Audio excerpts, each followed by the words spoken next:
Il silenzio non è mai veramente vuoto. Nelle valli più remote dell'Appennino o sugli speroni di roccia del meridione, ogni pietra consumata dal vento racconta una partenza. Camminare tra le case di un borgo abbandonato significa calpestare i frammenti di una vita che si è interrotta bruscamente, come una conversazione lasciata a metà. Non sono solo ruderi, sono gusci svuotati di un'anima che ha cercato altrove ciò che la terra, ostinata e avara, non poteva più offrire. In Italia esistono migliaia di questi spettri di pietra. 10 di essi custodiscono meglio di altri il peso di un tempo che non tornerà. E questo viaggio inizia proprio da loro. Il primo passo ci porta in Basilicata, verso Craco. Le sue torri svettano su uno sperone di argilla grigia, guardando il vuoto come un presidio che attende ordini mai arrivati. Qui la terra ha iniziato a tradire i suoi abitanti senza preavviso. Non c'è stata una guerra, né una pestilenza, solo una fragilità geologica lenta e inesorabile.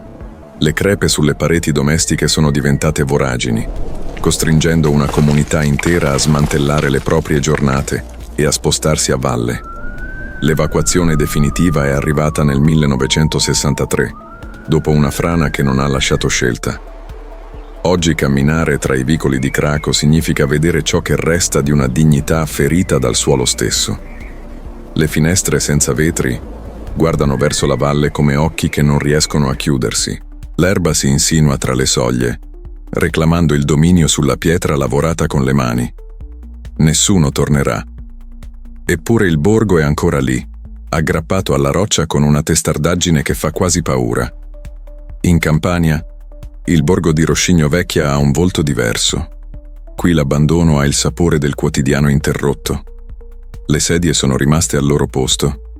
I piatti accatastati come se la cena dovesse iniziare da un momento all'altro. Per decenni un solo uomo ha scelto di restare, sfidando l'ordine di sgombero e il silenzio tombale delle case intorno. Si chiamava Giuseppe Spagnuolo e parlava alle pietre come si parla a dei vecchi amici. Quando è morto, il borgo ha smesso definitivamente di respirare. Roscigno è un museo a cielo aperto del quotidiano sospeso, un calendario fermo a un anno che nessuno ricorda più, una scopa appoggiata a un muro che non protegge più nessuno. È la testimonianza concreta che un borgo non muore quando l'ultima luce si spegne, ma quando l'ultima voce smette di raccontare la sua storia. Spostandoci verso il Molise, troviamo le rovine di Rocchetta Alta.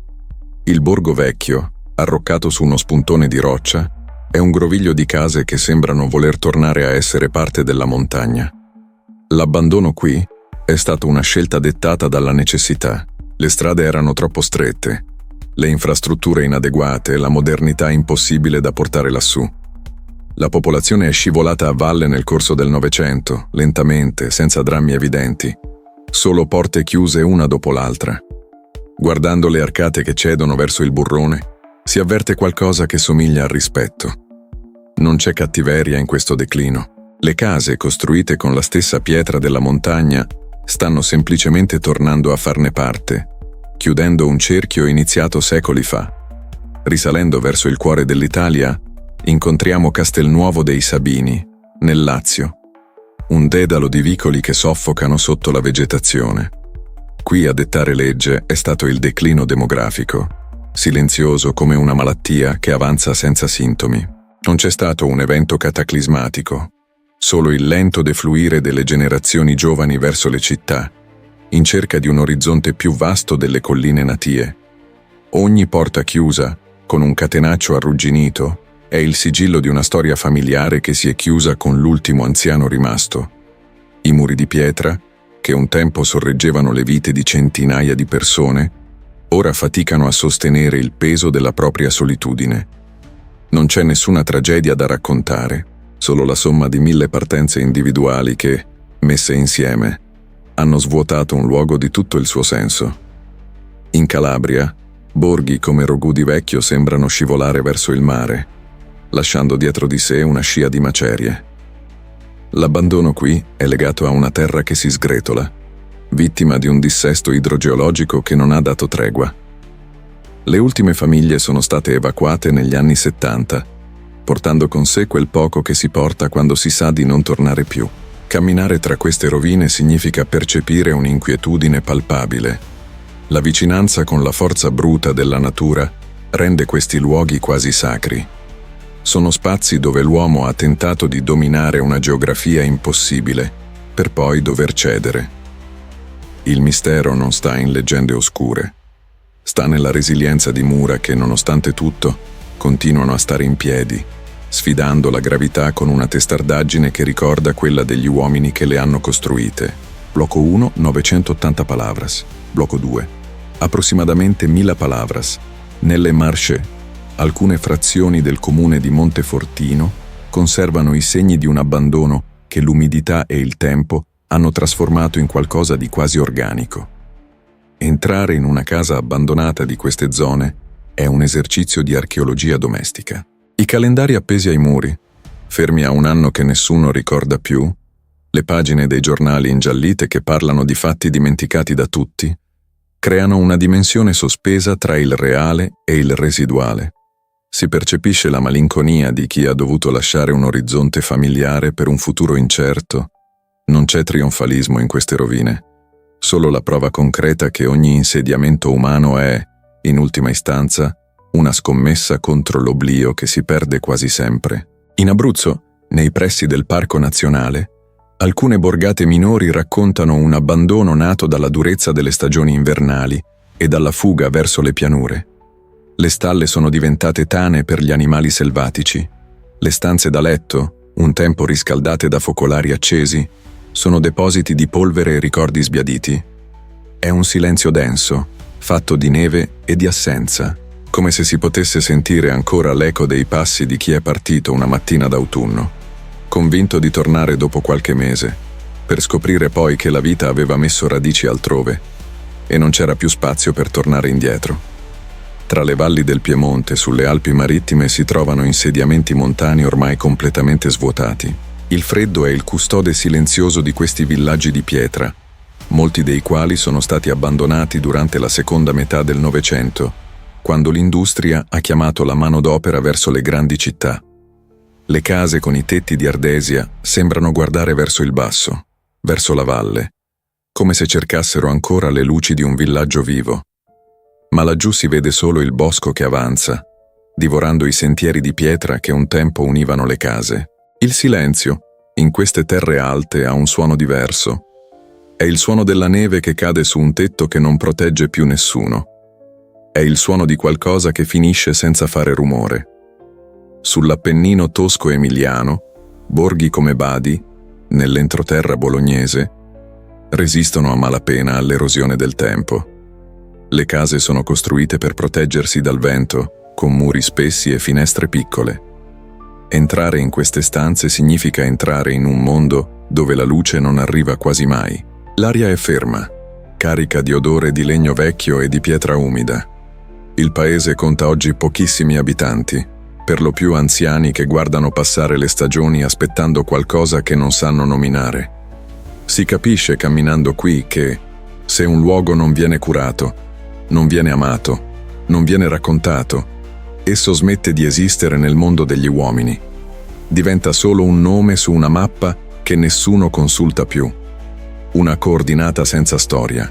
Infine, nell'entroterra della Sardegna, Gairo Vecchia racconta di una civiltà rurale che si è spenta silenziosamente dopo le alluvioni degli anni 50 e 60. Il governo ha imposto il trasferimento forzato degli abitanti verso un nuovo insediamento costruito appositamente a valle. Le famiglie hanno portato con sé i mobili, qualche foto, i ricordi più pesanti da lasciare indietro. Tutto il resto è rimasto. I cortili, un tempo fulcro di attività frenetica, sono ora coperti di rovi e sterpaglie. I portali in pietra recano ancora incisi i nomi delle famiglie che li hanno attraversati per secoli. Nomi che il silenzio sta lentamente consumando, lettera dopo lettera, come una cancellazione che non fa rumore ma non si ferma. Non c'è una tragedia spettacolare da raccontare, solo la consapevolezza che queste vite, questi nomi, queste storie sono stati assorbiti dall'oblio con una semplicità che fa più male di qualsiasi catastrofe. Questi 10 borghi non sono casi isolati, sono frammenti di un'Italia che ha scelto di andare avanti lasciando indietro pezzi di se stessa. Ognuno di essi ha una causa precisa, un momento esatto in cui la bilancia ha ceduto, una frana, un'alluvione, il freddo, la mancanza di lavoro, la chiamata delle città, la modernità che non trovava modo di salire fino a lassù. Ma al di là delle cause, ciò che colpisce è sempre la stessa cosa: il dettaglio. La sedia ancora rivolta verso la finestra, il libro aperto su un tavolino di legno tarlato, la persiana che batte contro il muro ad ogni colpo di vento come un cuore che rifiuta di fermarsi. Quando entriamo in questi spazi, non stiamo visitando una rovina. Stiamo entrando nella vita di qualcuno che non ha avuto il tempo di mettere in ordine prima di andarsene.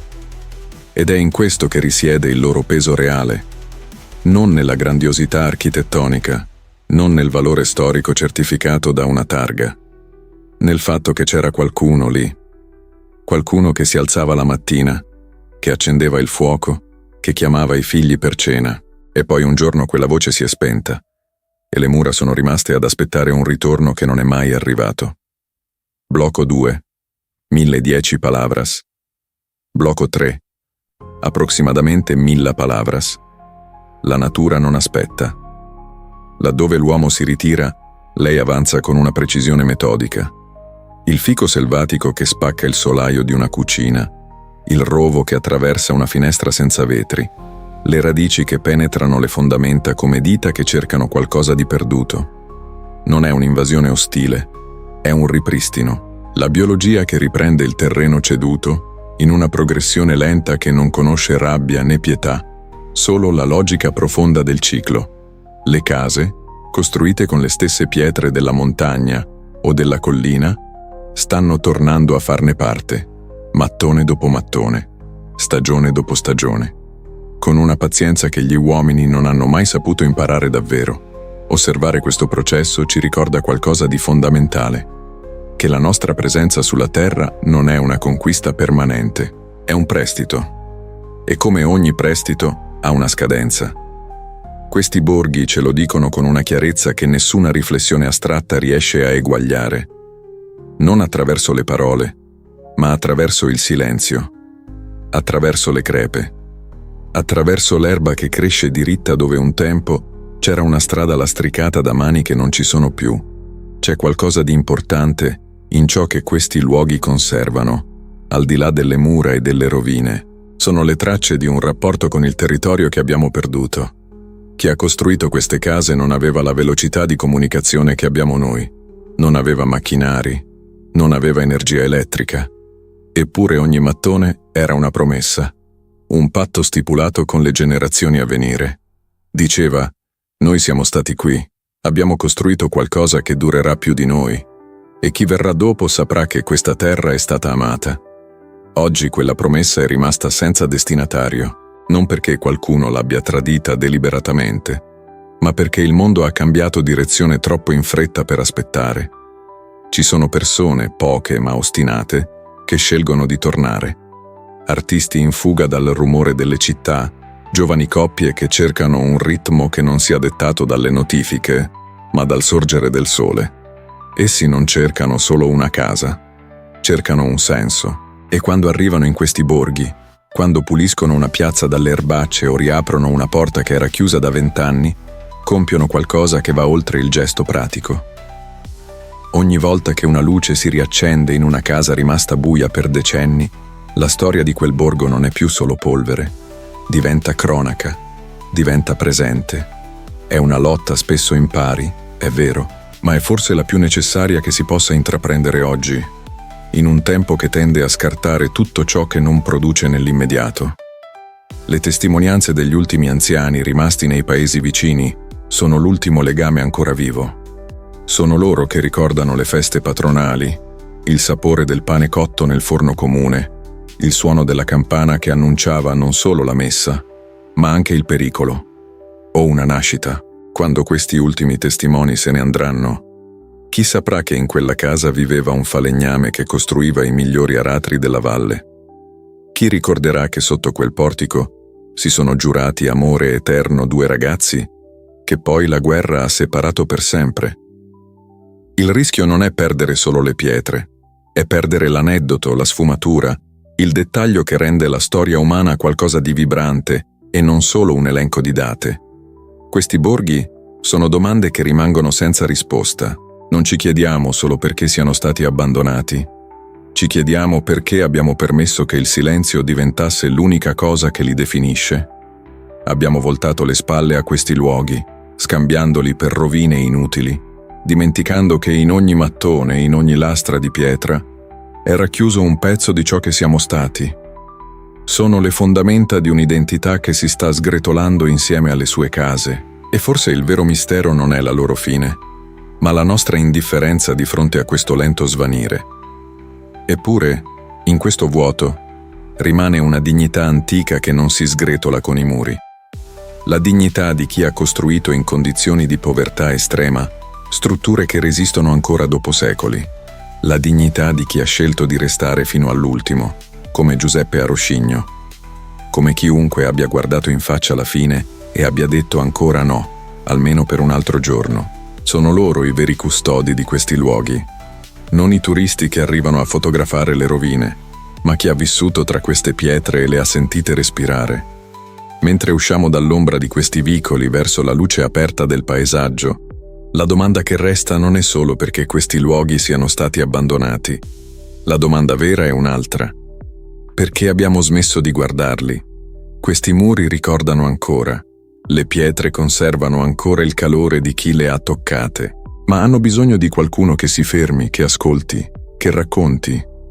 Se questa esplorazione ha risvegliato in voi qualcosa, se avete sentito il peso di questi silenzi e la bellezza di questa Italia dimenticata, lasciate un like a questo video e iscrivetevi al canale Italia Nascosta. Attivate la campanella per non perdere i prossimi capitoli. Ci sono ancora molte porte chiuse da aprire, molti nomi da restituire all'oblio. Il prossimo borgo vi aspetta già.